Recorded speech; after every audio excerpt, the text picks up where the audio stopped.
Essential Employability Skills Week 5, Pulling It All Together. Congratulations on making it to the 5th workshop in this series. You've done so much work on integrating essential employability skills into your course, from reflecting on meaningful learning goals, to considering authentic assessments, to designing teaching and learning activities to allow students to practice important skills.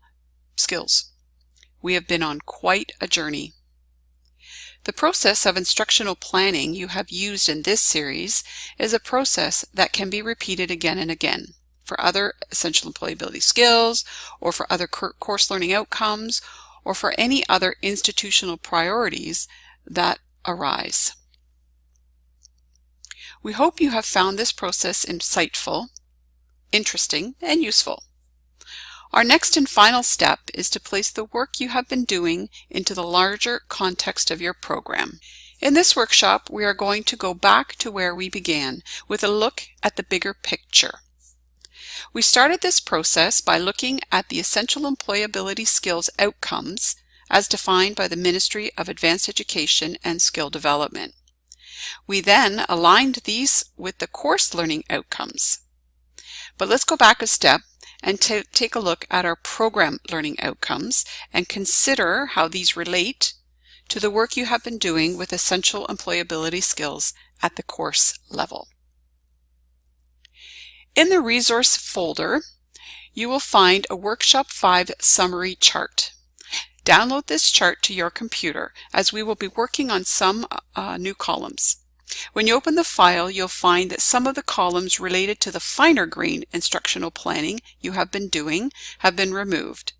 These are of course still relevant, but in this workshop we will be looking at the bigger picture connections. To complete the chart for this week, begin with the Essential Employability Skills Outcomes column. Enter whichever essential employability skills learning outcomes you have been working on throughout this series. Next, complete the course learning outcomes. Again, fill in the column with whichever outcomes you have been focusing on throughout the series. Because these two columns have been on every workshop chart, this should be a simple copy and paste exercise. The next step in the process is to access your program outline. Take a look at the program learning outcomes. Do you see alignment between the course outcomes you have been working with and the program learning outcomes? Include all program learning outcomes that you believe are relevant in this first column here. For general education and communication faculty, access any program outline. Every program outline includes information about essential employability skills and general education requirements. Communication courses can align with vocational skills and essential employability skills outcome. Another resource you can access is the Communication Handbook, which is located in the resource section, or the General Education Course Handbook. General education courses can align with general education themes as defined by the ministry and with essential employability skills outcomes. What themes or outcomes align with the course outcomes you have been focusing on? Include these in the first column of your Workshop 5. A deep dive into instructional planning almost always leads to the identification of areas for improvement. As you have been going through the process of designing assessments and activities for your courses, perhaps you have noticed gaps, things you think are missing, or areas of the course you think are no longer relevant. Perhaps as you have been designing assessments, you have felt constricted by the assessment structure of the course outline, and you feel the structure could be changed to improve instruction.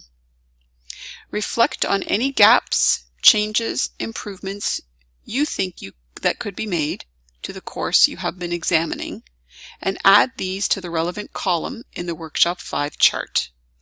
These notes are for you only, and only intended to walk you through a process of continual quality improvement.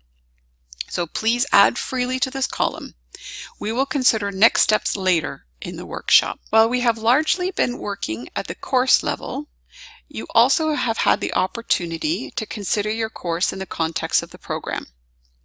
As you have examined the relationship between your program and your course, have you noticed any gaps? Are there outcomes you believe missing?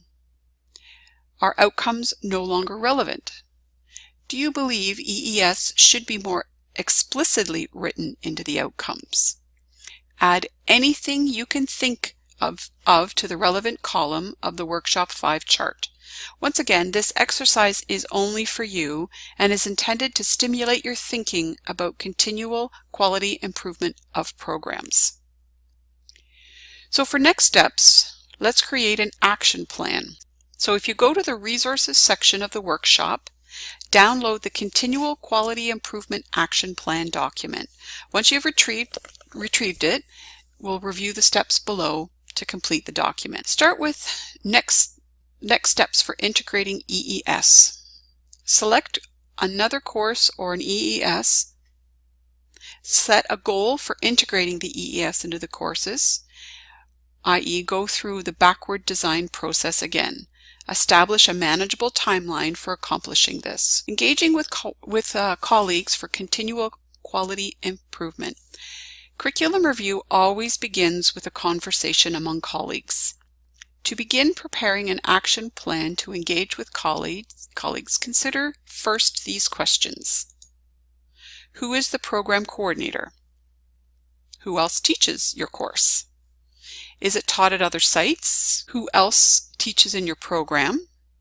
Is there a curriculum committee or group of faculty who work on curriculum that you can request to be a guest to learn more about the process?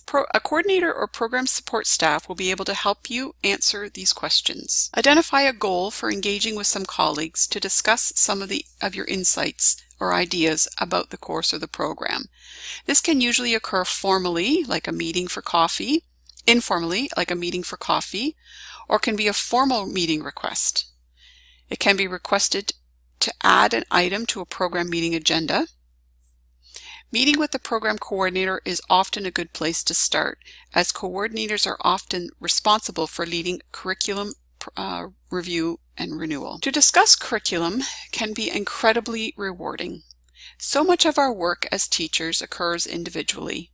Working together to continually improve the quality of our teaching materials, our courses, and our programs is an opportunity to learn from our colleagues and gain new ideas to make learning outcomes come alive in the classroom.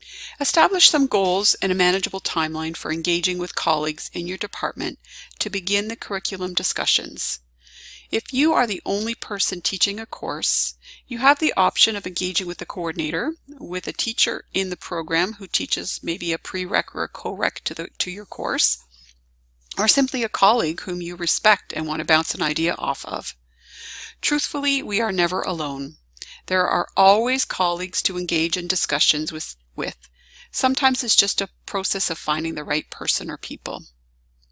Once you've engaged in these discussions, you might find that no changes are required at this time.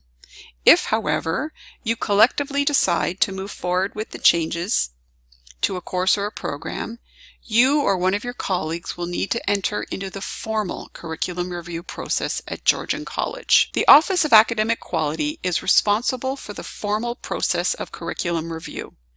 Access the course development and revision document in the resources section of your Blackboard shell for more information about these processes.